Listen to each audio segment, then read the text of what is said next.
Hello, this is Let's Talk About Myths, baby. And I am your host, Liv, here with the shortest introduction of all time, because how does she doesn't need an introduction. Why would I need to introduce her? Today I'm speaking with Emily Wilson. You know the one.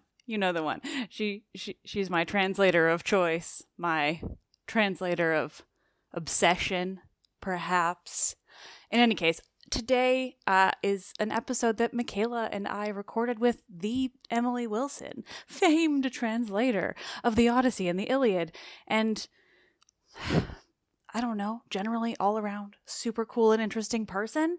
Emily is here with us ostensibly to chat about a new book that she has called Crossing the Wine Dark Sea, which generally sounds very interesting, and I'm looking forward to reading it. But of course, I had the opportunity, and so let's be honest, the majority of this conversation is about translating Homer.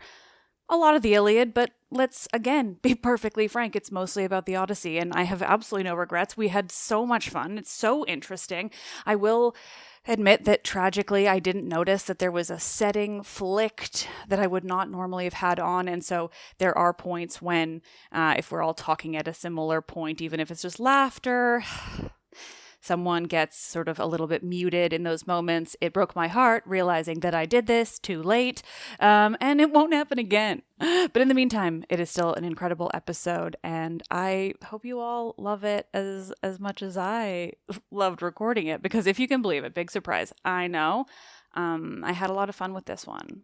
And also, I was so anxious that I've never felt less comfortable listening back to an episode, even though I know it was so fun and interesting and great. It's a delight having anxiety and then also recording your voice for everyone to hear all of the time. But hey, it meant I get to talk to Emily Wilson, so zero complaints here.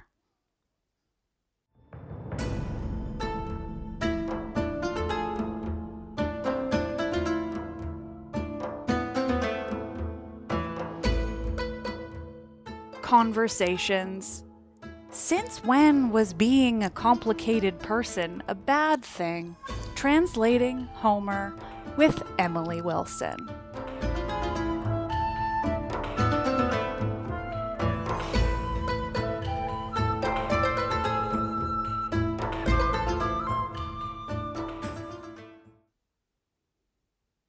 Which is, I'm so excited to have you, and I'm being perfectly normal about that.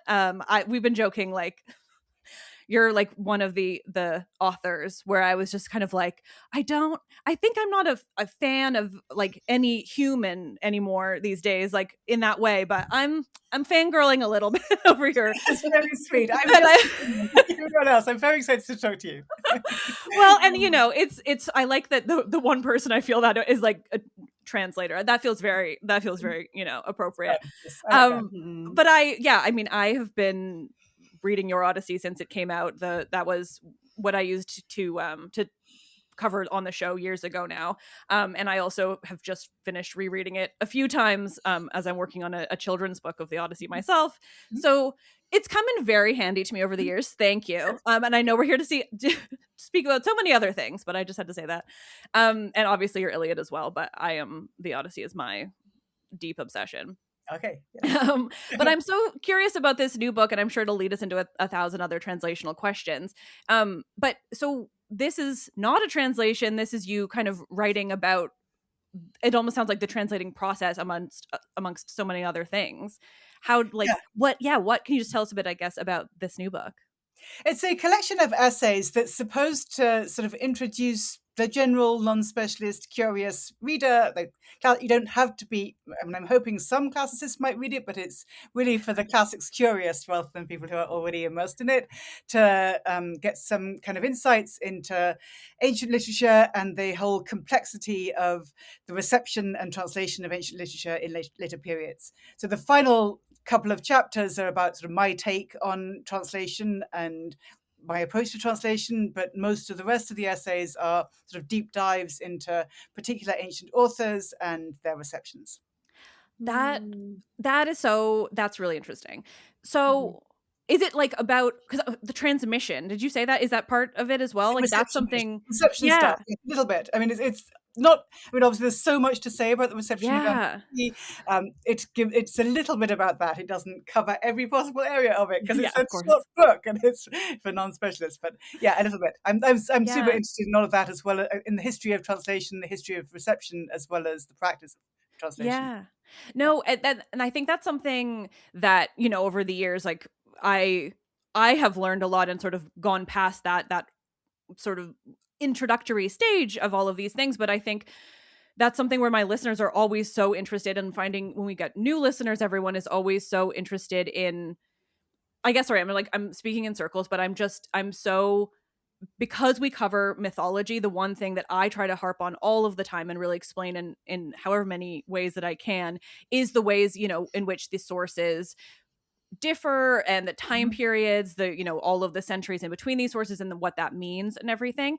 And so it kind of sounds like there's a bit of that, and written for this general audience. Yes. That's so amazing. So I don't know, I'm trying to think of an immediate question about it, but I'm just interested in that generally, and especially like as somebody who has typically writing the translations that you do, or like, the 100-page introduction to the Mhm. Odyssey. How did you pick out sort of what you were going to cover for such like a general audience?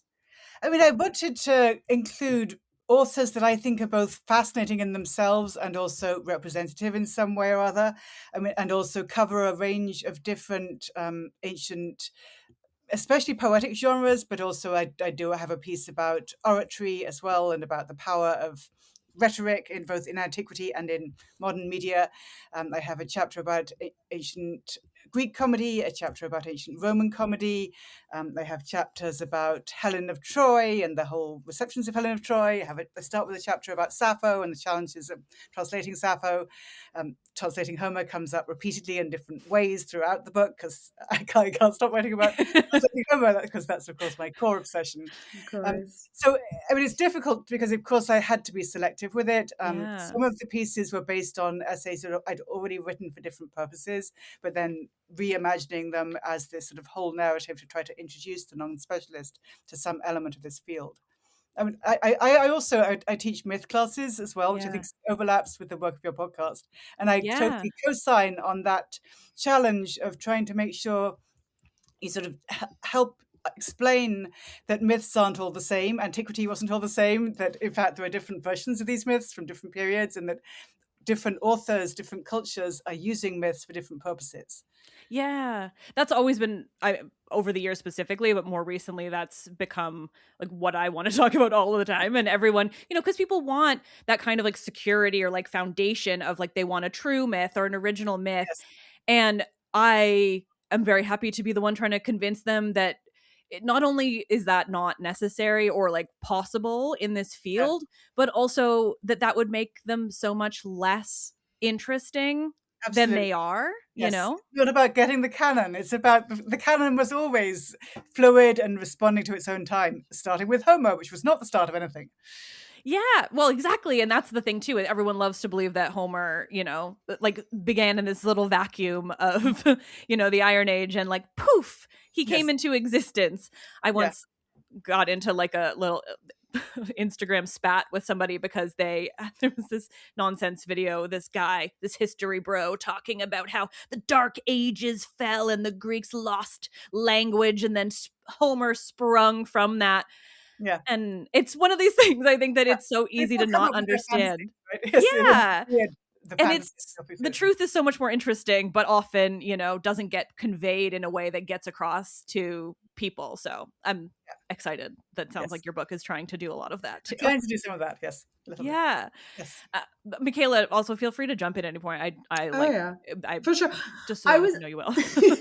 I was just thinking, so I'm like currently in my undergrad and we're translating Thucydides. Mhm. That's And we tough. just got Yes. finished with I sat down with him for the first time the other day because we started with Herodotus, who was so fun. And then Yes. we went to Thucydides and I'm like, okay, Yeah. this is how we're doing A it. different, Great. very different vibe. Yes. And it just really has me thinking about um not really like the change in language, but the way we approach it.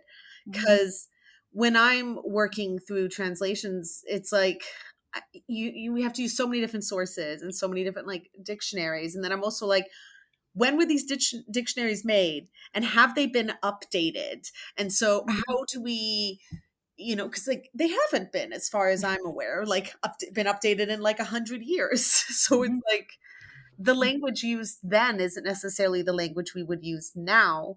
And so that causes another level of difficulty with translating, especially when it comes to making that understandable to the general public, where it's like, well, yes, that translation from X amount of years ago sounds like that because that's how they spoke then.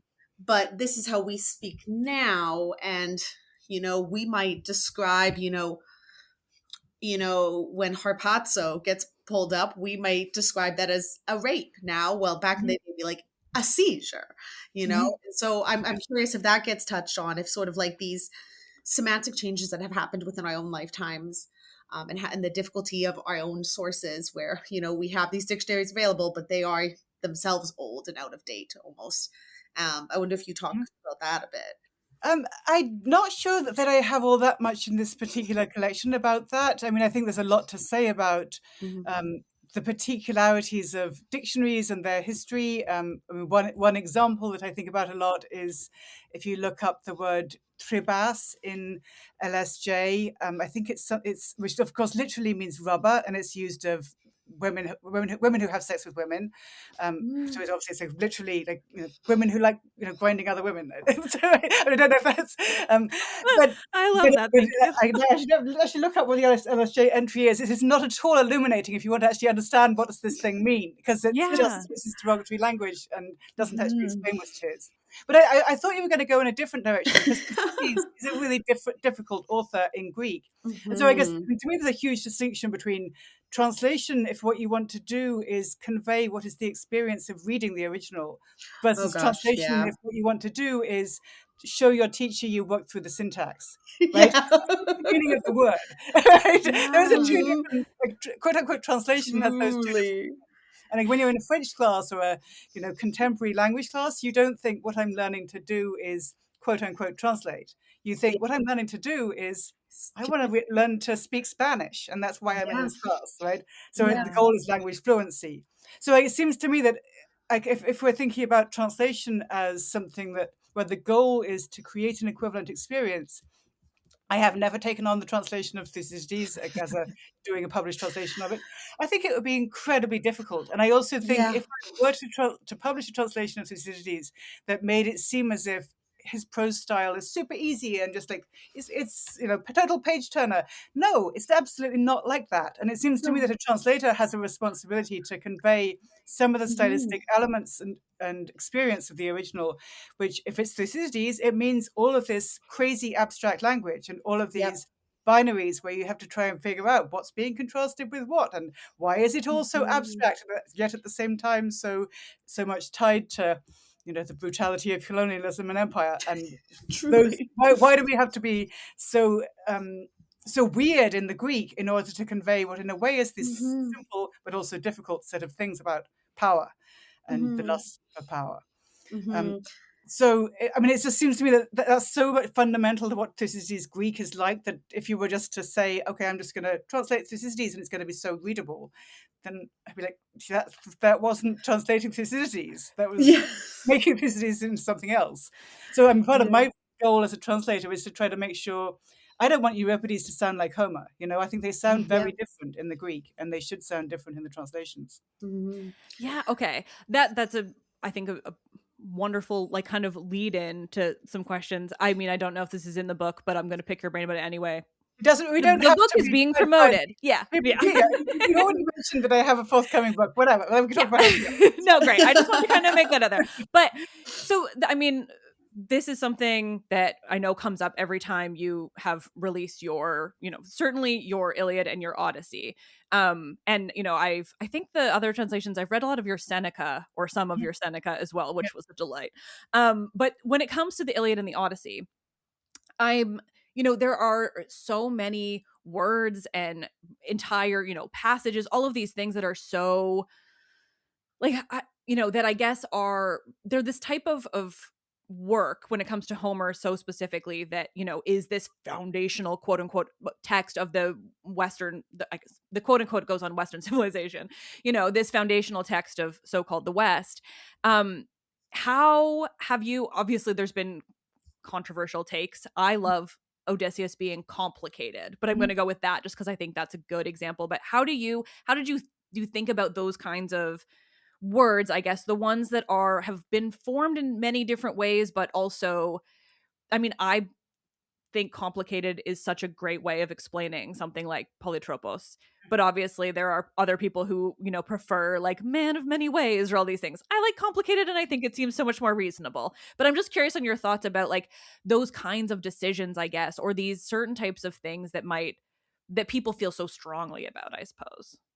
Yeah, honestly, I don't think people felt strongly about complicated or about polytropon until my translation came out. No, but I think that's it's so true too. internet controversy. There's no real controversy. I think it's totally focused. But whatever. Let's talk about polytropia. Yeah, I mean, So I'm actually doing a retranslation of the Odyssey. It's going to be much longer than the original translation that's out there. I don't know when I'm going to finish it. It's taking me forever because I'm starting from scratch. The one thing I'm definitely keeping is that first line. I don't think that I have a better way of doing it. It seems to me that it's really important that Odysseus has many, many epithets, right? He's polyklas, he's polymetis, he's polymekanos, he's Polyporthus, he's a city sacker, he's many in many different ways.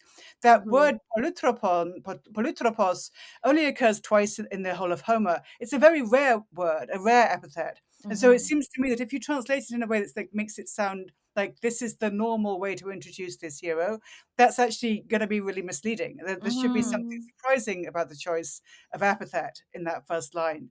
And I also, I'm certainly not the only scholar to think that there's a reason why it's that epithet rather than the much more common polymekanos or polymetis, that we're not at first being reminded of his cleverness or his resourcefulness. We're first being reminded of qualities of disguise and turning and changeability, and also of a word that can apply to the poem and the journey as well as to the protagonist.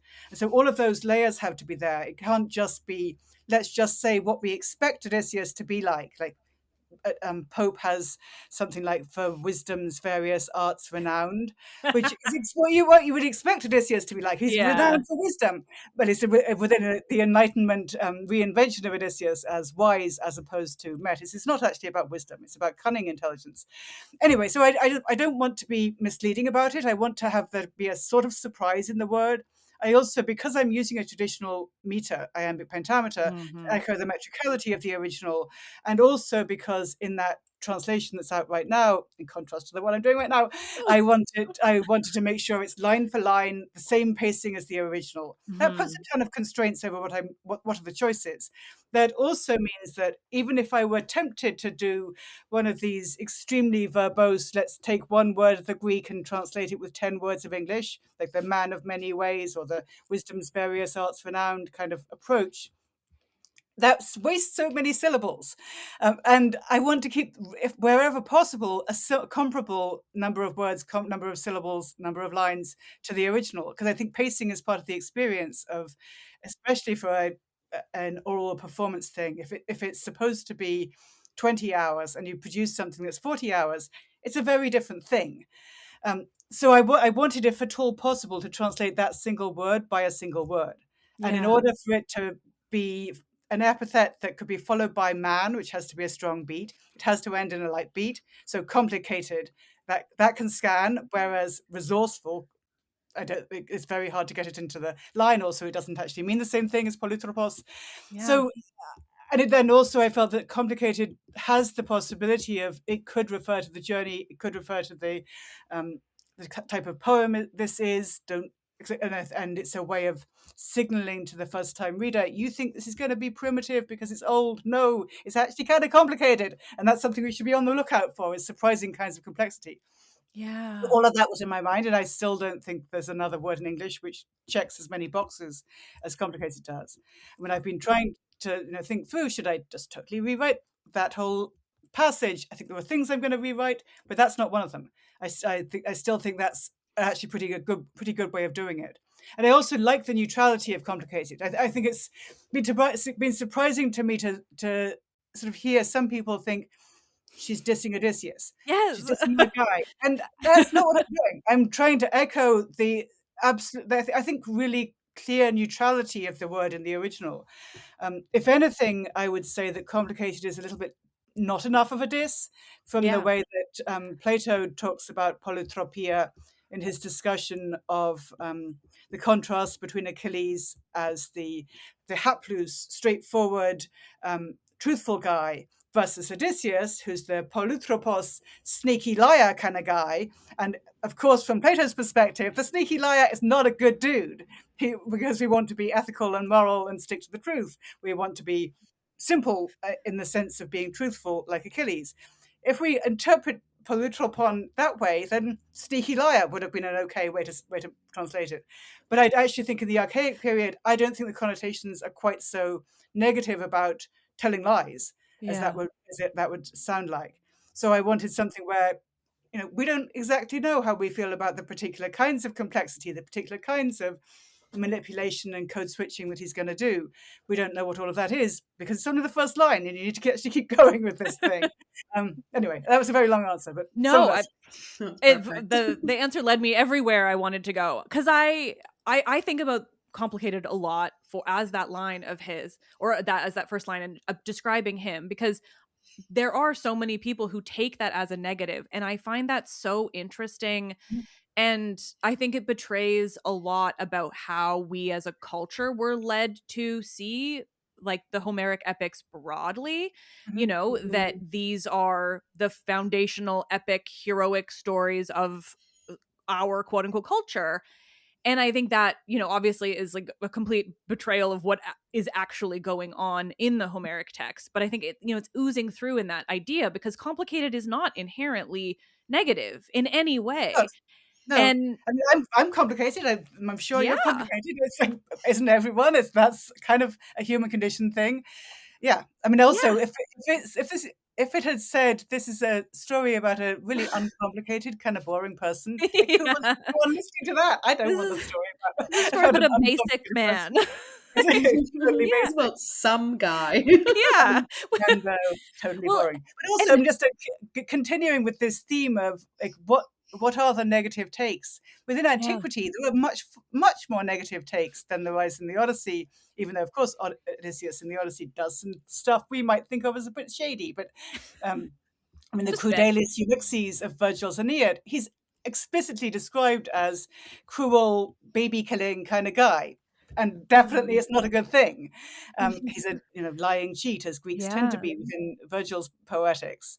And similarly, the sneaky sophist of Sophocles' Philoctetes, that's a much more negative portrayal. And of course, it's resonating with the politics of late 5th century Athens, just as Virgil's portrayal is resonating with the politics of Augustan Rome and the new cultural perspectives on honesty and duty and loyalty, which make the archaic Greek values of sneakiness can be good. That's not necessarily good in every cultural moment.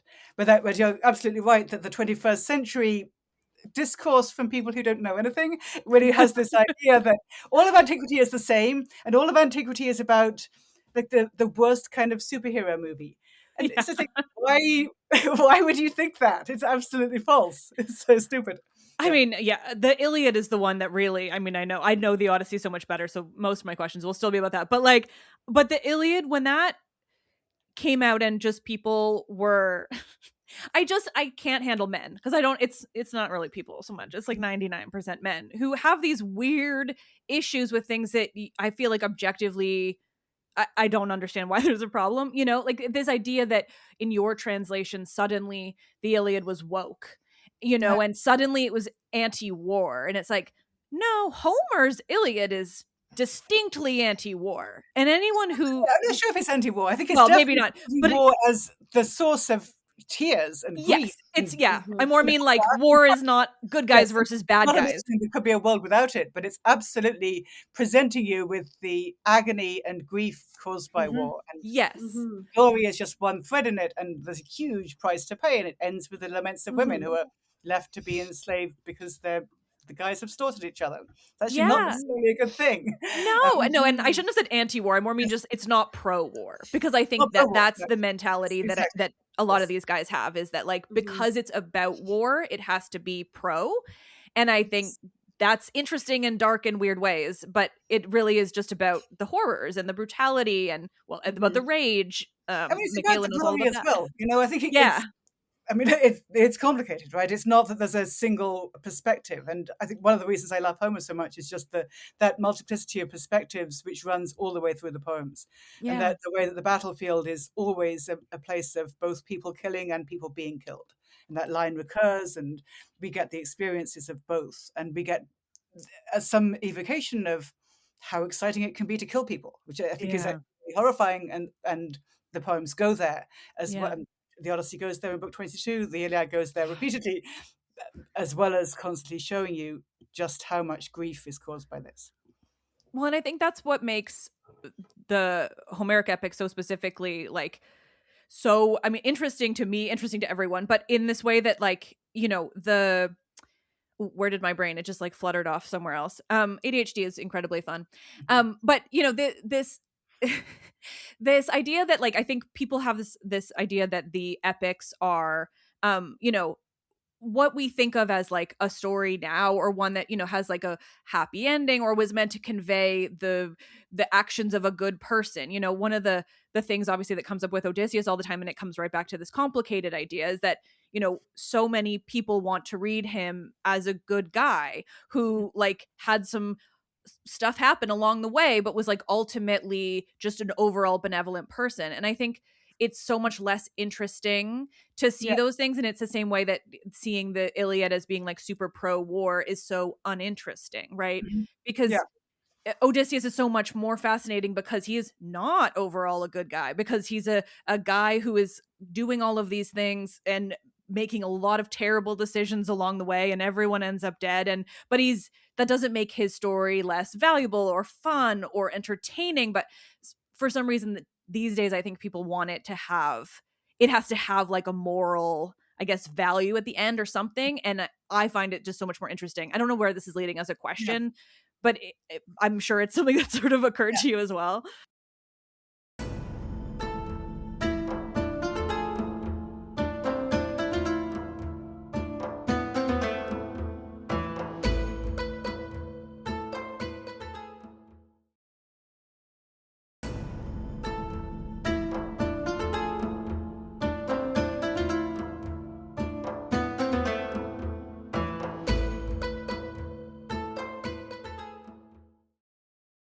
Yeah, I mean, I think I guess I'm sort of hesitating about the idea that it's just the moralizing way of reading literature in general, but especially epic.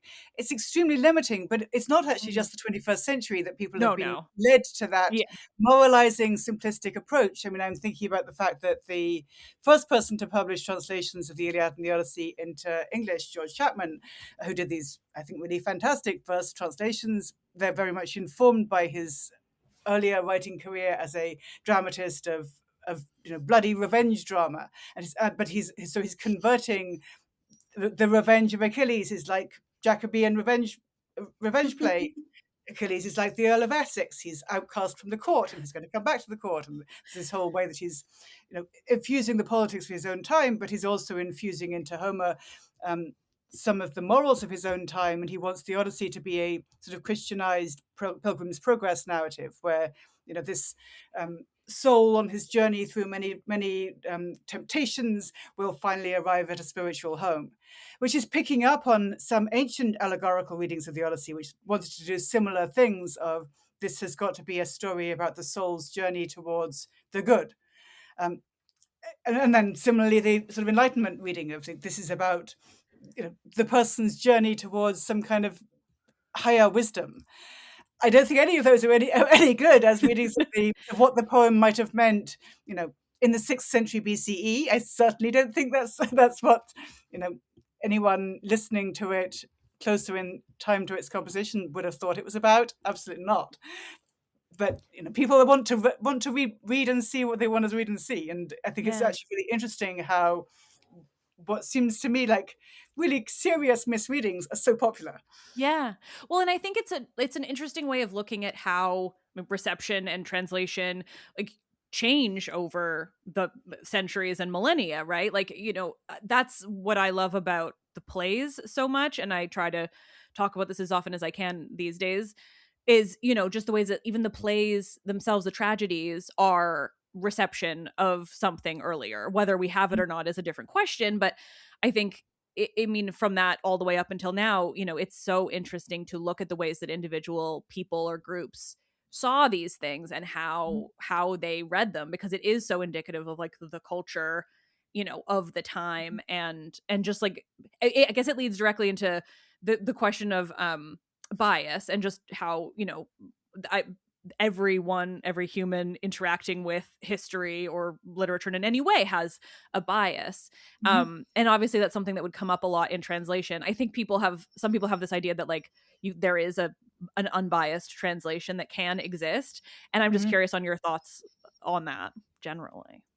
Yeah, I think that's a sort of misunderstanding of what language is as well as what people are. I mean, I guess maybe just to pause on the plays. I mean, I've done translations of both Trojan Women by Euripides and Helen by Euripides. And I guess it seems to me that if you sort of think about an example like that, it's not that Euripides was sort of passively absorbing the culture of the second half of the 5th century, and because of that, he had to do this. I think those plays are actually really good case studies in how the same person writing at the exact same, almost the exact same time, can produce two totally different dramatic riffs on the Homeric tradition. And Helen gives you one completely different version of, the ultra good girl, never went off with any other guy, never would, pure as the driven snow kind of Helen, versus the her looks will kill kind of Helen that you get in Trojan Women, where he's sort of leaning into Helen is Spartan, and we can't trust a Spartan, and just look at that. So I guess I just wanted to give that as a kind of footnote. No, please. We get into the bias of translation. We can talk about that too, because yeah. I had said that, but I should read a little bit of Greek. Should I do that? Oh, sure. And then we can talk about a line or two. Yes. I don't know. Which do you want, the Odyssey or the Iliad? Oh, I'm always going to say the Odyssey, but I think and then I'm always going to say the Iliad. Yeah. The Iliad, I like the Odyssey. Okay, I could do one passage of each, but once I find a couple of passages. We already talked about it complicated, but let's talk about the very beginning of the Odyssey. Yeah. Andra musa polutropon hosmala polla plankthe petroies toliethrone perse. Pollon danthropon itenastia kai non egno, polotogem ponto pathenalgea kai hon katathumon, arnumanos hen tepsuken kai noston hetairon, alud hos heterusa rusato, hiamenos per, auton gas fetares in atastalies in olonto, nepioi hoi katabus perionos ia loyo. Estion, my dog's going to be wanting to get out, sorry. Autar had posted a felatonos timon ema. Okay, so I guess we're not going to have time in less than 5 hours to break down every word of that. But it seems to me that just thinking through, no two languages have the same idioms. No two languages individuate the world the same way. No two languages have the same feels natural word order. Greek has certain things that English doesn't have, such as a dual and a middle, as opposed to just active and passive. Greek has a more flexible word order. In English, we have to have subject, verb, object. Jane loves dog, as opposed to in Greek, you can put the dog first. And it doesn't have to be passive voice where the dog is loved by Jane. It can be that dog loves Jane, and you understand that, in fact, it's Jane doing the loving. So that kind of thing is impossible in translation to replicate, as is the fact that in what I just read, as in the whole of the Homeric poems, the rhythm, which I hope you could hear, dactylic hexameter, sounds like traditional poetics, whereas if you use dactylic hexameter in English, the only translator I know who to have done that was Rodney Merrill. I think it's virtuosic, but also doesn't really work because it doesn't sound traditional, and it's really hard to force the English language into dactyls. So he ends up having to do things like scion of Atreus, because you can't do son of anybody. Otherwise, it's not going to scan. So it's impossible. Yeah. So things like I mean, let's just go word by word. Man, to me, say, muse. Complicated. Who, much, much. Wandered / was lost. When of Troy, holy citadel sacked. Of many and men saw towns and mind knew. Many and he, at any rate, in sea suffered griefs his in heart, soul, something untranslatable, striving, own and spirit and homecoming of friends, but not as, or not even friends saved, desiring even. It doesn't make any sense, right?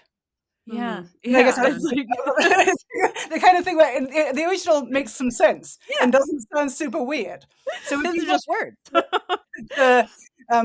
to sound like the original in some way or other, you're going to have to do things that will change up the word order at the bare minimum. If you want to do things that will echo things like the alliteration, heterusa rusator, or the pola plank there's a lot of alliteration going on. Are you going to just ignore that? Sometimes people imagine that the faithful translation ignores all of these features.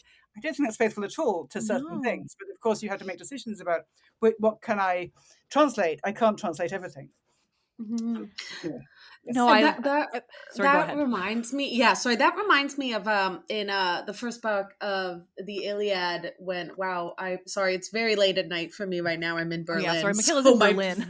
So my brain is like, ugh. It's where who's it? Not Croesus. Croesus is something. Croesus is Herodotus. Oh, no, God. Crises. Yeah, he's doing his prayer to Apollo. Yeah, and in the Greek, when you hear it in the Greek, it sounds like a prayer. It has like that like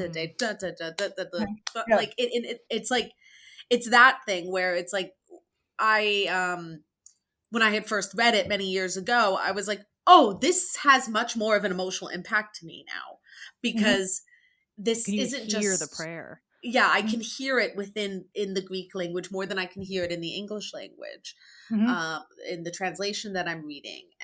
And like there's something to that as well in where it's like how do we as translators get that sense through into English? Is there an equivalent in English for us that is applicable to everyone that they would hear it, And like these are like the issues we come across sometimes. So I guess when translating, it's like, how do we make it clear what is happening that is not quite in words, but is between the lines, and it is in the syntax and stuff like that. I mean, I think that not necessarily between the lines, but in the sounds, because of course this is poetry that's designed for oral performance, and in that passage where Chryses is praying to Apollo, and Apollo comes with his silver bow.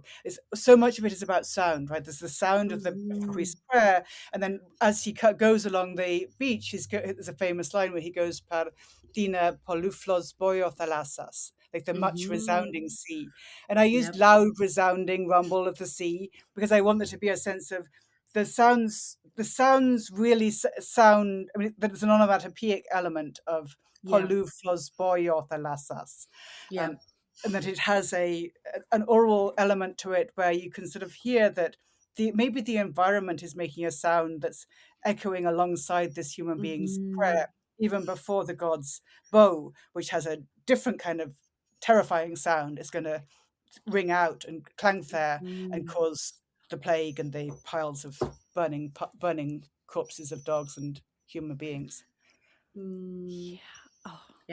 That word polyphlospos, I remember my professor being like, this word doesn't occur. You don't need to remember this one. And then of course all of us were like, that's the one we'll remember. Yeah. But that's like yet another thing about it. Every language pair has its own challenges. Homeric Greek tends towards the multi-part words where it's two elements fused together. English is not like German. It's really weird in English to have a lot of words like wine dark sea and course, Lord Nestor. And I do some of that because I think the English reader can kind of get it, but I can't do as many of those sort of fusion words as the original can, because it's not at all a normal thing to do in English, and it's going to just clog things up if I have tons of hyphen words. So that's why I did things like loud resounding rumble as opposed to much resounding, which if I do that, then I'm going to have much at the beginning of almost every word. And that's too many words. Truly. Yeah. That So to me, most of it is about a technical set of issues rather than even about bias. I mean, of course, there's other sets of questions about, okay, so I have to weigh up. I mean, I guess I'm thinking, you asked for an Iliad passage, so I'm thinking about when Achilles responds to the death of Patroclus. And it has to be a very, very emotionally intense sequence. And I think there also has to be a set of questions that any interpreter and a translator has to be a very close reader and interpreter as well as a rewriter. So it's about writing and it's about reading. I think that any interpreter, even if you're not producing a translation, you have to sort of think through what are the layers of emotion here. Like, to what extent does Achilles feel overwhelmed by grief? Is there also an element of guilt? What kind of relationship is this? What kind of intimacy is this? The modern labels for romantic/sexual relationships are not that useful because those are not the labels that are being used in the poem. And the associations that we tend to assume of, if it's the most important relationship in your life, then you've got to be having sex, otherwise it won't be the most important relationship. That set of modern biases, I think, can throw people off when trying to think about, why is Achilles so devastated? Why is Patroclus his most important person? And they sort of think that must be connected to, are they having sex? I don't think it's about that. And maybe they are, maybe they aren't. They've been spending time in the same tent for 10 years. Sure, but it's not a realistic poem. Regardless. And the poem is not interested in that in the same way, because the way it represents sex is primarily as in terms of power. Yeah. Like, I mean, it's usually depicted as being between people who despise each other, like Hera and Zeus or Helen and Paris, and so it's not depicted as to do with like the intimate long-term love, which is what Achilles and Patroclus have. So if I'm thinking about what do I do, for instance, with when Achilles is expressing his grief for Patroclus, he says, "Ton ego peripanton tion hitairon," and the verb tion, it could mean valued or it could mean loved. So, and if I say tion means valued, then it's going to sound kind of cold. And this is not a moment when the speaker should sound cold. So it seemed to me that I have to use loved, even though it could mean I could use respected. But again, that's going to suggest a kind of distance in a moment of intense want to have intimacy, but it's as if I've been decapitated. And then a similar sort of translation issue which is, I think, typical of many passages, is what do you do with an idiom that implies a metaphor that we don't have? So he says, I loved him ison emer kefeler. I loved him equal to my head. In English, if you lose your head, that means something different. It doesn't mean I lost the person who felt like a body part to me, like a part of my own body.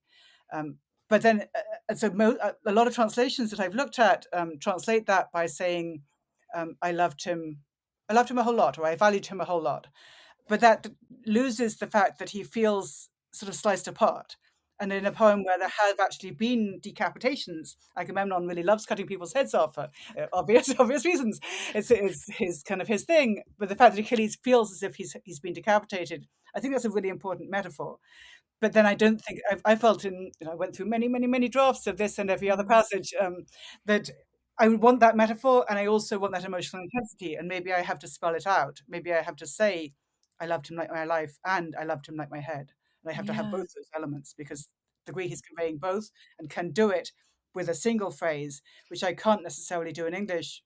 So I might have to slightly expand to make sure the emotional impact is there. Yeah. Greek, I mean, Homeric, I know is like, I don't fully know Greek, but I know enough that I keep catching words in everything you're saying, which makes me incredibly proud. Yes. I'm like, okay, everything's self-taught. I'm going too fast. Should I say? I don't know. I'll try. No, it's great. And I've caught words, so I can be proud of myself at least. But I'm just, this is sort of like a much more, all of this is just so interesting because of, I mean, my limited knowledge of Greek and just the way that they do have all of these, like these combination words like you're talking about on like a really the most simple of levels. I'm curious about your thoughts on like one thing that I think of all the time, because I do a lot of reading episodes where I just read an old public domain translation of something to give people, you know, Mhm. the best version they can while Yeah. I can legally read it. Yeah. And you know, one of the things that I think of all the time is how often a lot of older translations, I'm sure modern ones as well, because it's accurate and it should be conveyed, but these times when people are referred to by only their parents, or Mhm. like, you know, calling the no, of course I can't think of anything, but you know, the Atriids, or just Yeah. these, you know, these notions about only connecting them not only just to the son of, but they'll be, you know, this term that is so distinctly Greek and ends up in a translation. I'm just curious about your thoughts on those, and how you went about like when to actually use a name that people now would better understand. Yeah, that's a great question. I mean, it seems to me that especially in the Iliad, because the poem is so much about names and about, you know, Yeah. characters who are dying for their name to live on, they die.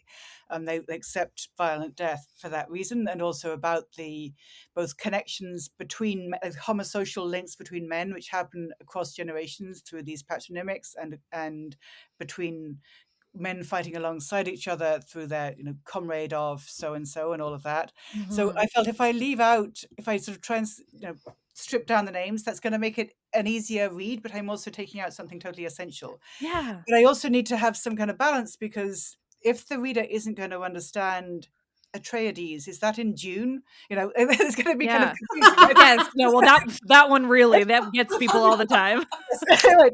So I felt okay. I need to do son of Atreus, not Atreides, because it's Yeah. gonna confuse people. And similarly, Paris has two names. He's Yeah. called Paris and he's And called Alexandros. yeah. I thought, okay, I want to have the whole Alexander thing in, but I don't want it to totally confuse people. So sometimes I do Paris Alexander, and I make sure Mm. I have both. I Similarly, Athena is Pallas Athena. Sometimes have her be Pallas Athena, but I don't have her be Pallas by herself before you know who that is, because I think the reader can pick it up along the way. But that kind of thing, I think it's Yeah. possible to sort of create a space where the reader can gradually get that if you're reading continuously, such that it doesn't just have to be in the footnotes or the endnotes, but that I also need to not throw people in totally at the deep end with it. And Yeah. similarly, something that I know some people have said, "Oh no, no, you shouldn't have done this," but I think I like it better. With the Iliad, the quote unquote Greeks are referred to as the Archaioi and the Mhm. Danaio, Mhm. which there is no historical reason and no philological reason to think those are definitely distinct people. They're just ways in archaic Homeric Greek to refer to people we would call Hellenic/Greek. Yeah. So it seemed to me that I'm just going to create confusion for the reader, like who's going to be like, well, who even are the Achaeans, and are they How different from many the names are Danaeans? there? Yeah. Why do they seem to be like? Why do we have so much about the Achaeans? I thought this was about the Greeks fighting, and where are the Greeks going to come in? I think it creates confusion for no good reason. I mean, when I've taught the Iliad, especially in the Latimore translation, which does the Achaeans and Danaans and all that, Mhm. I just think students get lost, and for nothing. Yeah. I want them, if they're lost, I want it to be, we can really pay attention to the difficulty, and there's a payoff to paying attention to the difficulty. Like, I mean, as I was saying before about Thucydides, if you can convey something is difficult in the original, and let's think about why, that's useful and good and generative. Mhm. Whereas if it's these guys have weird names, um, but it just means Greek, why did we spend half an hour on that? That's not of any interest. I mean, sure, if you're going to learn Homeric Greek, then of course you should know that. Yeah. But if you're reading this in translation, I just don't think it's useful. So that kind of thing, I think there needs to be a payoff to when you throw the reader something that may be challenging. Yeah. And then I also think I was really grateful to the publishers for letting me have, extensive endnotes and translators notes and glossaries. I think it's really important to be able to, check out who's who in the back of the Yeah. book, because Mhm. most people approaching these poems for the first time won't know how to pronounce the names and won't know who's who, and it's important to, give a little guidance in that. Yeah. Well, and Mhm. there are so many of these names that you get when you're, you know, I mean, in my case, because I'm reading all of these older translations, a lot of them tend to do a more literal translation of those names. Like Achilles is one I think of. I'm going to forget what it is, but they call him by not even just Peleus, but also Iacchus. Mhm. you know, like, so they're like his grandfather, like And they've got son of like, Aeacus, yes. yeah, so it's like tears Yes. of Achilles. And you know, I've just thought, like, I've read like an entire book of something and been like, they didn't once say Achilles, that was helpful, you know. These, Yes. like, and so it's just been interesting. Like, I mean, I like hearing your perspective on it because that's how I would want to read it. Mhm. And you know, I know all these names at this point because the amount of mythological retention is at the absolute fullness. But like, I don't know how other people read these and don't get so confused. And Achaeans and Danaans is such a good example of that too. Very I right. have to say, just anecdotally, because I've been working on this children's book of the Odyssey, there was a moment where Pallas caught up my editor, and she like made a note, because I just called her Athena because I didn't want to confuse children, and she was like, "Oh, the Wilson translation says Pallas here," and I was like, "No, that's just Athena. It's fine. Like, don't worry." Yes. Yeah. Yeah. And it doesn't have to be like at a particular moment she's Pallas, because it's whatever Yeah. fits the meter, right? I mean, that's why in the Homeric poems, you know, you want to have both a 2-syllable and a 3-syllable version, Yeah. depending on where you're going to be in the line. It's not actually Yeah. about this is meaningful in this particular moment. No, and I mean, it's I do so think that, interesting that like, way. having saying some, like, sometimes referring to Achilles' father, I think it's important that he's never described as the son of Thetis, like as Yeah. standard one. I think it really matters that we're constantly being reminded he's mortal. He's going to Yeah. die. His fun and the references to he has a mortal father are a way of reminding the listener repeatedly this guy will die. Um, Yeah. so I don't think there's zero payoff to son of Peleus, but I I do more made think the connection there's, with there's a grandfather. huge cost if you do son of Peleus and you don't also have Achilles, because Yeah. it's possible to say Achilles son of Peleus for Pleiades, and Yeah. that's a legitimate translation in my Yeah. opinion. Yeah, Yes. no, and that's the thing. These old ones will say only Pleiades or Iacides, and you're like, but Yes. this is the same guy. But I know, I can't think of what it was now, but one of these old ones that I've been reading aloud, where I had an entire book where it just called him son of Peleus and son of Iacchus, and at no one point did it say his name. I think I had to preface with people like, hey, we just remember, like, these are his dads. Yeah.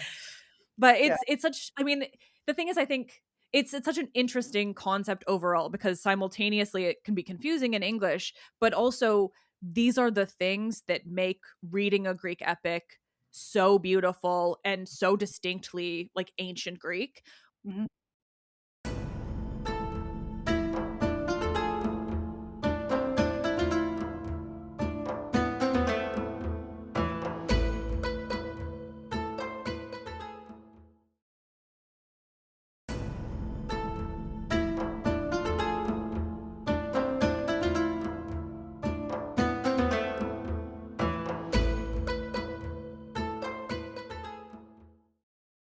One of the things that I was really conscious of in my kids retelling is keeping certain things, even, you know, they want to make things very like available for children to understand, but I didn't want to cut out all of the beautiful, distinctly Homeric things. So I managed to jam in, you know, Wine Dark Sea Yeah. and Horse Whereas you Lord can do it. Nestor. Yes. Okay, good. I'm glad. Yes. Yeah. Yes. And the thing I'm most proud of, and it's, you sort of hinted at it earlier, so I just have to say it, but what my thing with my biggest pet peeve with people's understanding of Odysseus is that idea of him being just this overall good guy, or when they try to pretend like he didn't lie about anything, Uh-huh. or, you know, only started lying when he got back to Ithaca. And so I was able to get into my kid's translation. The second he reveals himself, he says, I am Odysseus, the famous for my clever tricks and lies, or Yes. something. But I Yes. got the word lies in there. Uh-huh.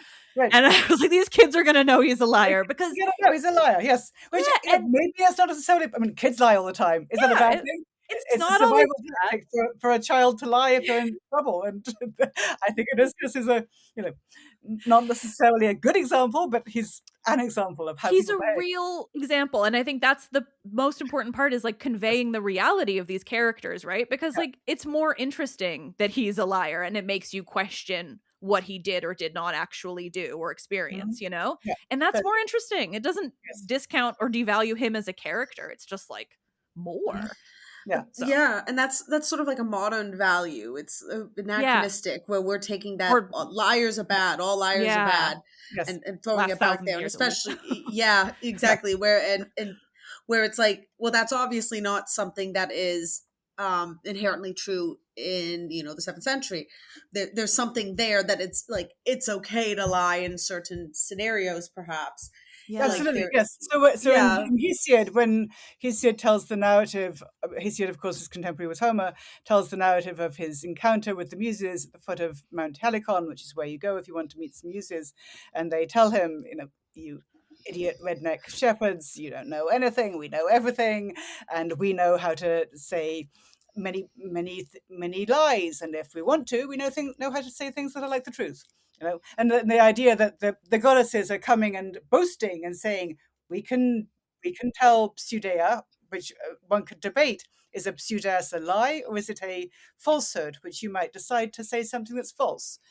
You might decide to say something false because you want to achieve dolos, trickery. Odysseus likes dolos as well as pseudeia, but they aren't necessarily connected. The muses can tell you things that are false because that's what poetry does. It tells you things that are both like the truth and also probably a pretty far away from the truth.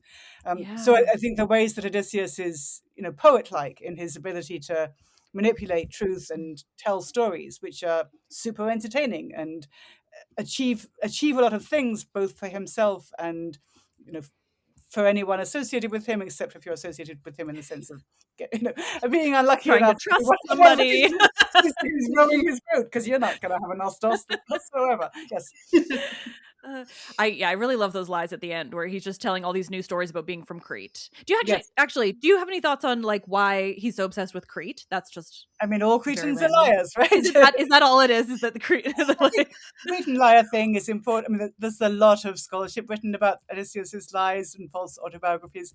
I think partly it's a way of, you know, telling the truth, telling versions of the truth, right? I mean, the version of the truth that we've got from the first half of the poem is different from the much more piratey, bandity Odysseus that he constructs in the Cretan false autobiographies. Yeah. I mean, also, of course, ancient Crete was, you know, very important ancient civilization. So I think it's also possible the sort of folk memories of myths about the marvelous exploits of people from Crete that are playing out in the poem in those passages as well.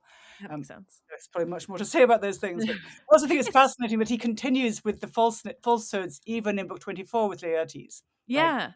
And there's And an element of cruelty to the Dolos at that stage. I mean, I think with the earlier trickeries, you can say he kind of has to, you know, keep it under his hat because he's very much outnumbered and the suitors have weapons, and that wouldn't go so well for him if he, you know, comes out as himself too early. But in the case of Laertes, he's this bedraggled old guy, doesn't actually need to have the false autobiography, but Odysseus no reason. because he has that in common with Athena too. Falsehood can be joyful in itself. It's fun to tell lies. You know, you can be anyone. You tell lies. Well, and that's what's so fun about those later ones. Like, yes, it makes perfect sense why he would have to lie, but I also think it then turns into, you know, that kind of example that I think, you know, everyone hears about just generally of like, well, if you put too many details into your lie, like it becomes more obvious that it's a lie. And it just, I love how detailed his stories of Crete are. And then, but this idea that it's like a bit of truth in the lies is very interesting too. Yeah. I just, he's, I mean, generally one of my favorites. But you did say a magic word earlier, and so now I have to ask you about Hesiod, but mostly because I have a very specific obsession. And that is with the bit in Hesiod where Medusa and her fate are introduced. Because Medusa generally is my bigger than Odysseus obsession, but I've always been really fascinated with the verbiage that Hesiod uses, particularly in the Greek, even though I don't know it enough, but I've picked around a lot.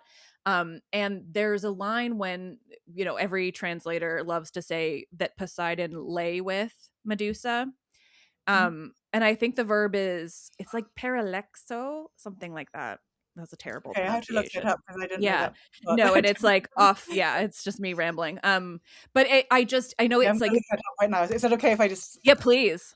I haven't really asked you a full question either. I'm just so curious about. I mean, Hesiod generally, I think, is interesting because I think he gives us such a different insight into that period and also into the male psyche in a way that I don't necessarily know I wanted. He but seems just also angry. yeah. But so interesting and so valuable, but also like, yeah. I don't know. Whenever I read He See It, I'm just like, someone broke his heart when he was like 16. Don't and blame he this on a hates- woman. No, it's on him. It's on him. Somebody broke his heart because he was a He fragile had his little heart boy. broken. He had his heart broken. There we go. And he then spent the rest of his life just being like, women just want your farms. It's like, They're the worst thing that'll ever happen to you. I don't know. I don't want yours, He See It, but thanks. Mhm. Oh, man. But so, I mean, it seems to me that there are two different verbs, or three different verbs, Lego, right? There's Lego to lie with, and then Lego to pick up or pluck, and then Lego to say or speak. Okay, And so it because seems to me also that I should say I clearly this don't is know the enough. side. I don't think it's the plucking hair thing. I think it's the liber side. Okay. Right. Do you think So, but I don't think that this particular line tells us. I mean, Yeah. obviously, we could have a whole other conversation about can there be really consent between, there's clearly a Yeah. power imbalance whenever it's a deity and a mortal. Mm-hmm. On some level, it can never be consensual, right? I mean, whether it's Odysseus and Calypso or Poseidon and any mortal being, it's never consensual. It's always like they have the ultimate power. So even if it's not sometimes more violent than others, that doesn't mean that it's ever kind of complete. Yeah. No, and I think, I guess I mean, I don't want to say the violence is interesting, but like, I'm just interested in how these things are viewed, I guess, just because I've had so many over the like 8 years I've been doing this, just the number of ridiculous people who come to me and just with, I mean, it's just all the anti-woman stuff, I guess I've gotten. I'm trying not to like just completely ramble about it, but it's just always been fascinating to me the way people will defend certain things where I just think there's so much inherent, like, I think specifically with Poseidon, regardless of the verb, there is like, obviously, even if it's just lay with, there is an inherent violence in Poseidon that is also, I think, often kind of left out of, not necessarily left out of translations, because I think maybe it's hard to convey, but I think it's left out of just generally how we take those in often, I think, because it tends to be, I mean, men who are working with these texts. I'm curious about Hesiod generally. Is there a more recent translation that have you ever worked on one? Hesiod's such a hard one, but also Hesiod's so a hard necessary. one. I mean, I love Alicia Stalling's translation of Books and Days, but she hasn't done Theogony. Yeah, she hasn't done Theogony, because I would read hers. Yes, I would read hers too, but I don't know if she's going to do it. I know she's doing the Georgics right now. So it would be nice if she did Theogony. I think she's a great poet. It would be good. Yeah, maybe. No, as soon as you said that, I was like, have I missed one of hers? But not the No, Theogony. No, I would love to read her Theogony if she ever does it. Yeah. Yeah, it's just an interesting text generally, especially when considered like as being contemporary to Homer, because it's such a different sort of take on storytelling and like even the epic sort of genre, I guess. Yes, I mean, so just like a little. I think I was just trying to look up the verb in the Ovid. Obviously, this is that's a totally different. Well, yeah, and time then period, but I think in that version, I think it's clear that it's rape. Agreed, and very different from yes, Hesiod, which doesn't necessarily suggest rape in the verb. Yeah, and no, and I that's what I've always been fascinated by, because I have usually, I mean, I think that it is conveyed enough in the Hesiod, verb or otherwise, regardless, just with that violence and as you said, with the gods and everything. But I've formed these arguments, and then typically because I've had people come and yell at me and say that Ovid invented the rape out of nowhere, and I think that is bullshit, and I am collecting evidence, I suppose. Okay, I see. Yes. This is a little bit of a personal obsession. I see what you're saying. Yes, I mean, I don't know. I mean, I think it's interesting also just when do archaic or ancient poets sort of underline violence in these divine mortal encounters, and when do they not? Because there isn't consistency about that. It's not like Hesiod never has language that suggests violence. It's just I don't think he does in that particular line. Right. So I don't know. No, and it's just generally it is interesting to me. This is overall the running obsession on the show, is just also trying to look at the ways in which all of this is dependent on the authors and the transmission and all of these things, right? Where because we love to say yeah, that it's not in the text, which truth, of course, it's the truth is that it's not, if if these men weren't writing it. But at the same time, I'm just so curious about how the rest of the people, I guess, would have thought about these stories. And so just generally, I'm fascinated by the treatment of women, I guess, because it's so typically horrible, and always interested in sort of understanding, like, what's coming from where, what's coming from the author versus the culture versus, so many different things. And he's just Right. a great example for that. Yes. I mean, I guess maybe just coming back to Homer for a minute. I mean, it seems Please. to me really interesting that the only explicit line in the Homeric poems where the word biaios, like forcibly, is used of a sexual encounter is in the Odyssey, when Odysseus accuses the suitors, like when he rips off his rags and says, "You guys, you lay with my enslaved women, biaios. Like you were raping the slaves in my house." So it's a way for him to diss the suitors. It's even worse if you did it forcibly than, I mean, of course, actually all encounters between an enslaved and non-enslaved I was person, just gonna in say, ways, yeah. it's a mirroring of what is it like to have that power imbalance of mortal versus immortal. But I think it's also really interesting about what the poems are willing to say explicitly and not willing to say explicitly. Odysseus has a motive to make the suitors seem as bad as possible. So if he says, "You are really greedy and you're eating my stuff and you're also rapists," then that helps with his case. And this justifies the fact that you're soon going to get an arrow in your neck and you deserve it because you're a rapist, which is a reason to say that. Whereas if the narrator were, here was Achilles raping Briseis, but then Agamemnon wanted to rape her, and that is never explicit. It's always implicit, and the whole narrative is about who gets to rape whom, but it's never spelled out with that language of bia, meaning force or violence. And by contrast, in the Iliad, the only moment when we have a really clear sequence where a woman is forced into bed with someone she doesn't want to go to bed with, the perpetrator is Aphrodite with Helen, right? It's not male rapist forces a woman to have sex with him because even though she doesn't want to. That's never sort of spelled out in the text. Like when in that moment in the end of book 9 where Achilles and Patroclus are both sleeping beside the women that Achilles has kidnapped. Clearly they're raping them, but it's not spelled out that this is biaios. Obviously it's biaios. Obviously these women want to be in their homes, which no longer exist. Obviously they don't want to be raped or kidnapped. But that's not spelled out. But it is spelled out that Helen does not want to go to bed with Paris, but the goddess forces her. The goddess is the one using force. So I guess I think it's really interesting both that there is this understanding that this is a culture where men's honor depends not just on sort of consensual marriage and therefore the building of rich estates, have to have legitimate children, all of that, also on gathering other women that you can rape and kidnap. That's part of the generation of Kleos for a Homeric warrior character. But it's not spelled out. The violence of that is almost all the time not spelled out, and instead just word somewhere else. That's so interesting that it's just with the enslaved women. And you kind of led me right into, of course, I want to ask about them because of I mean, and maybe just generally women broadly. This was, years ago when I was taking in immediate things right after your Odyssey came out. There was so much talk about, earlier translators using the word bitch when it's just something like woman. And I'm just curious, I guess, on what you have to say about that still. I know it's been so many years since you've been dealing with this, but I'd love to hear.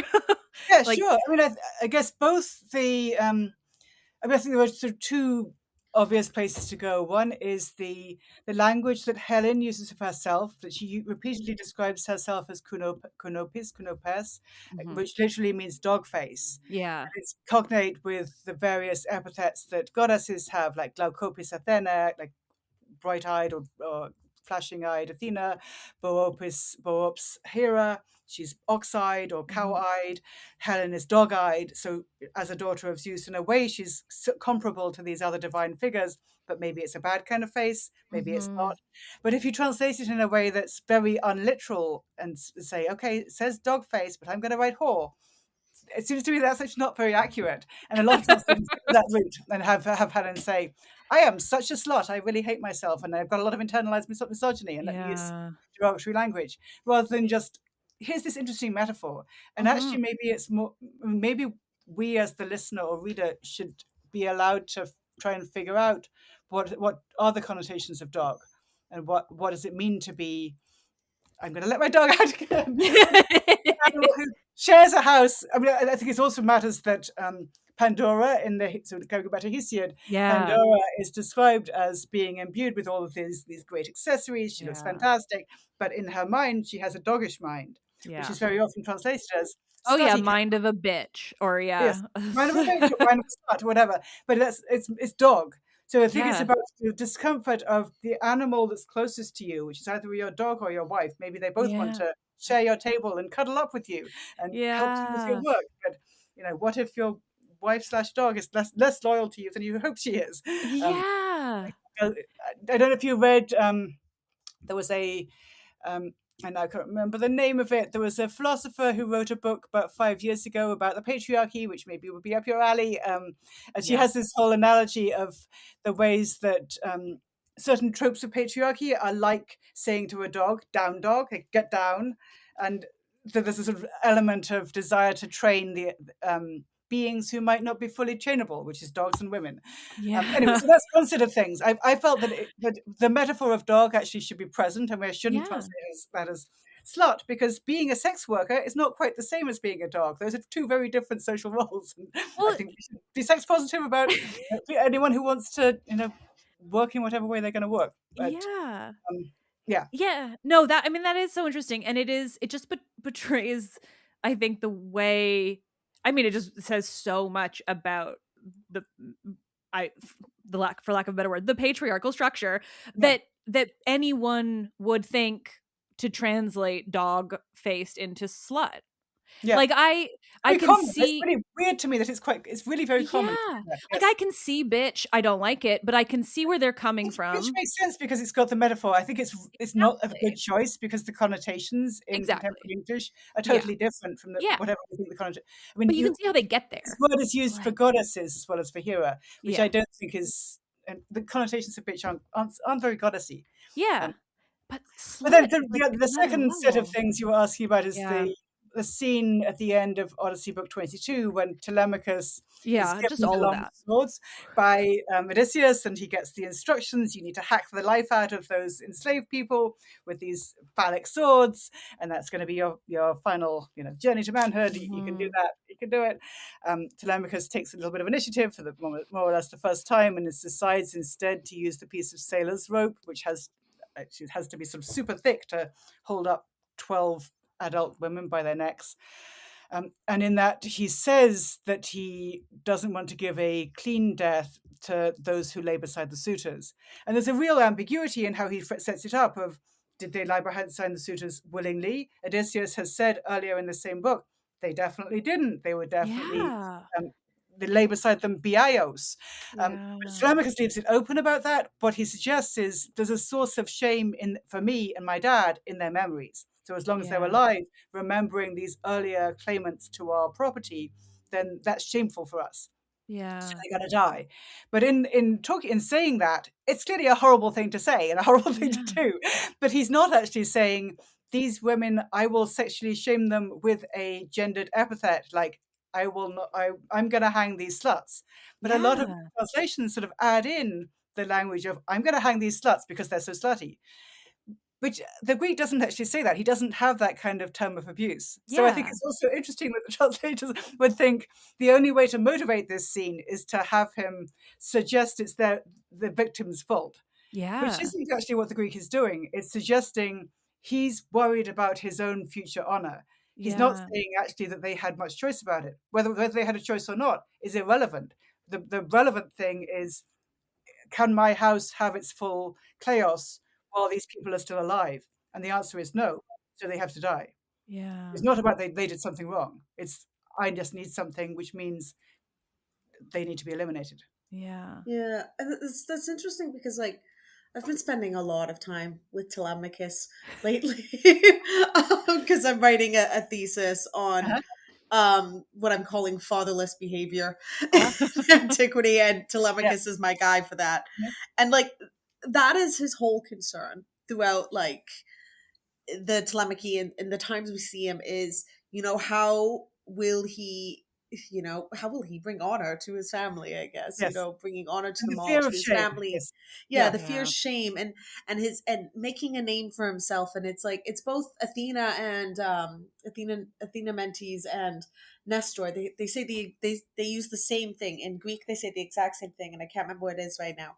But it's basically like they give him the same bit of advice where it's like, we can see that you are strong. Mhm. You need to go make a name for yourself. Yes. You And need this to is how you're go. going to get chaos. Yes, exactly. Yes, Yes. yeah. And so it's like, it's almost like when translators then go in and change it to, he did this because they were they were a bunch of slutty sluts. Yeah. They're missing now They're Telemachus' missing the story actual in that. narrative of the poem, which is really consistent in terms of that character's desire Mhm. to win lasting chaos and anxiety that he might not. And there might be people Yeah. blocking him from winning lasting chaos, which of course is both the suitors and then the people claimed by the suitors are still, Mhm. we still have memories of the shame inflicted on him by the existence of these bullying, shameful inhabitants of his house. Yeah. Mhm. It's not to make it even darker. But I'm curious, or just generally thinking about the way that Odysseus says that, that they were forced, and then Telemachus then goes and says that they lay with. And I'm just thinking, like, they're enslaved. So I feel like what Odysseus is talking about is more that, like, his property was forcibly Mhm. taken, because then it sounds like Telemachus believes, like, no, but they were lying with them kind of like happily. Not, I mean, I'm expanding, but it's just interesting because it seems to me that it sounds more like, you know um the ownership aspect that is the problem, more so than anything about the individual people, which I guess is not Absolutely. I think it's surprising. about But the perception of enslaved people as they should be. They're human property. They're like dogs. They're supposed yeah. to be sort of trained to absolute loyalty. Yeah, and I think it also matters that it's those 12 enslaved women are killed, and then there's the further murder of the one enslaved man, Melanthius, right? Who gets this Hmm. horrible thing of Oh his my hands and god, feet get yeah. cut off. So disgusting and awful. And it's this whole way that for the woman, it's the orifice which gets blocked, and Yeah. this whole sort of it's this metonymy or whatever one could say about the mouth and the vagina, and we've got to block off female speech, female sexuality. All of it gets blocked off by the rope around the neck. Whereas in the case of the male slave, his hands, his feet have been sort of representatives of the labor he's done on behalf of the men who have been wiped out, which is the suitors. So he's an appendage of them in a different way. So his appendages, his limbs get hacked off. And translators don't sort of, because we don't have a set of tropes about how do we denigrate a man who works for other men. So Yeah. I think that passage gets less agonized about, even though I think it's equally interesting and horrible. Yeah. Yeah. Well, and then the fact that, like, Melanthius and Melantho are siblings, and then Yeah. is their father then referenced later after? I feel like Yes. he's amongst the crowd later. Yes, he Yeah. is. And you sort of wonder, what does he think about this? Does he Yeah. still feel like it's okay and he wants to be on Odysseus' side? I mean, I guess he's seen this is what happens if you aren't on Odysseus' side, because he presumably Yeah. doesn't want his hands cut off. Um, Yeah. I that sort of, and sorry, Michaela, I feel like I'm hogging everything, so please, like, interrupt me if you ever need to. But the end is so interesting. So I'd love your thoughts on just generally, because from like the mythical place, or from my own obsessive reading place. I mean, I just love the ending because it's so clearly, or it feels like something where it's like, we can't fully justify what he just did, so, like, we have to have the gods come in Mhm. and tie things up with a little bow. But it also feels like a bit of a jarring ending, and I'll admit I don't know the history and scholarship around any alternatives necessarily, but I'm just curious about your thoughts on the ending, because it must have been particularly interesting to translate, because it's so, like, bang bang bang, like, just Bang, bang, wrapping bang. it all up. Yes, it's really weird. I mean, in antiquity, we know that there were people by the time of Alexandria, when they were compiling the first sort of edited editions of the Homeric poems. We know that there were people who said this needs to end in book 23, reunion of Odysseus and Penelope, correct ending, and then the whole of the rest must be later add on, skip all that stuff. It's crazy. It's too many endings. And certainly book 24 is in general weird. It's weird that it has the 3 different settings, right? No other book of the Odyssey or the Iliad does that sort of cinematic. Here we're with Hermes taking the Psukai of the suitors. I love the whole fluttering like bats thing. It's so awesome. I put that into my book, and I'm really excited about it. Yes. And I made them keep I it. hope you can get a picture of some bats. That would be good too. Yeah. Yes, that would be good. Get people turning into bats. No, it was one of my favorite lines to read. I was like, I'm gonna get this in. I'm gonna. Do I have to explain to kids why they're like bats? Not fully, but we'll get it in. That's bats. I think that's gonna be popular. Yeah, and then fast like cinematic cut to the orchard, and here he's going to lie to Laertes, and then cinematic cut to, and then the dads of all the people that have died on his watch are very sad and upset and mad, and Laertes and Telemachus and Odysseus fighting together for the very first time, and Odysseus wants to keep on slaughtering, and then Athena swoops in. I mean, I think it's the fact that there were so many different endings. I mean, there were those four distinct endings, one after another, really sort of invites this sense of the ending is problematized, and what is it to have a Nostos? When is he actually home? Is he home? And it's multiple, right? It's poly, because everything he does is poly. And he's home when he's in bed with Penelope. He's home when he's telling stories to Penelope, because there's a kind of at-homeness that he has in the world of telling stories. He's a poet. He's also home once his enemies have gone to Hades. He's home once he's back with his dad. He's home once he's back on the battlefield, killing people, because that's a kind of home for a warrior. That seems to be the final home that he wants to stay with. And then Athena's suddenly like, my plot is over. I've caused the honor of the Nostos, so let's just suddenly stop it. And it stops when I say it stops. But I think the fact that there's that multiplicity sort of leaves you with that awareness that if the whole poem is about how does a very multiple character come back to his ultimate place of belonging, I guess the answer is there isn't just one coming back, because there isn't just one Odysseus. Right? It's Odysseus the husband, Odysseus the father, Odysseus the son, Odysseus the king, Odysseus the killer. All of those characters come back, but maybe they're just going to keep on cycling through, because maybe there isn't a final coming back if you're multiple. Yeah. That's such a satisfying understanding of what an otherwise somewhat unsatisfying book. But I also now can't stop thinking, I think someone needs to write an article comparing book 24 to the end of the Return of the King movie and all of its endings with Frodo, because I'm seeing a lot of similarities the way you were describing it. I got it in my head and then I couldn't stop seeing it. I think that's, I mean, I'm sure there's actually it doesn't have to be the movie too. I think Tolkien obviously the poems very well, and yeah, it's just the way the movie like goes black like 5 different times. I'm like, it's very like an ending and then another ending and then another ending. Yes. Yeah. Well, I'm thinking we're talking about endings. I think we should wrap up. Yeah, I was just going to say, what a perfect way. Yes. I was going there too. It was a perfect way. No, I thank you so much for speaking with us today. It's been so fun, and I thank you for letting us just pick your brain on all of this, because it's a real thrill. It was really fun. Thank you so much for talking to me.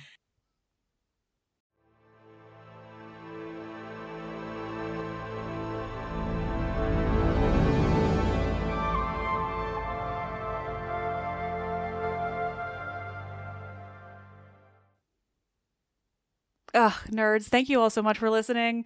Again, really cool episode. I mean, I had a ball. A little behind the scenes on this. Michaela is adorable. We have been like on and off, obviously, trying to get Emily Wilson on the show for a long time. There have been a couple times when like people working on things of hers had like hinted at it, and I thought it might happen, and then things happen. But this case, Michaela had been like working behind the scenes trying to get it sorted, and she's adorable. And this is the first and I think only time that she scheduled a conversation without me having any idea that it was going to happen. And so one day I just check my calendar, and what do you know? I'm scheduled to chat with Emily Wilson. we joked that it was the one author that I would absolutely support her doing that. Because, I mean, what was I going to say? No?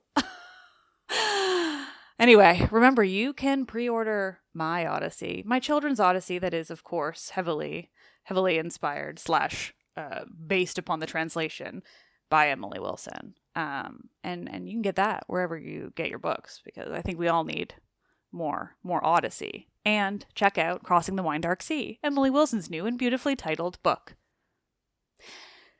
Let's Talk About Myths, Baby is written and produced by me, Liv Albert. Michaela Panquish is the Hermes to my Olympians, my incredible producer who just goes ahead and sets up conversations with Emily Wilson without telling me about it. What a dang delight. Select music by Luke Chaos. The podcast is part of the Memory Collective Podcast Network, where we are bringing you lots more things from the ancient world, slowly but surely. Check out the new show, Ancient History 101, and the brand new additional show that's dropping the first episode on the 31st of March is You Are Odysseus, an interactive audiobook of the incredible Choose Your Own Adventure style book written by Laura Jenkinson Brown, beloved friend of the show. That is, again, coming on March 31st. You Are Odysseus. You should subscribe, and you should subscribe to Ancient History 101. And we'll be back with more soon. Thank you all so damn much. I am Liv, and I love this shit, but when I say this shit, if I had to pick one shit, it would be Emily Wilson's translations of Homer. Wow.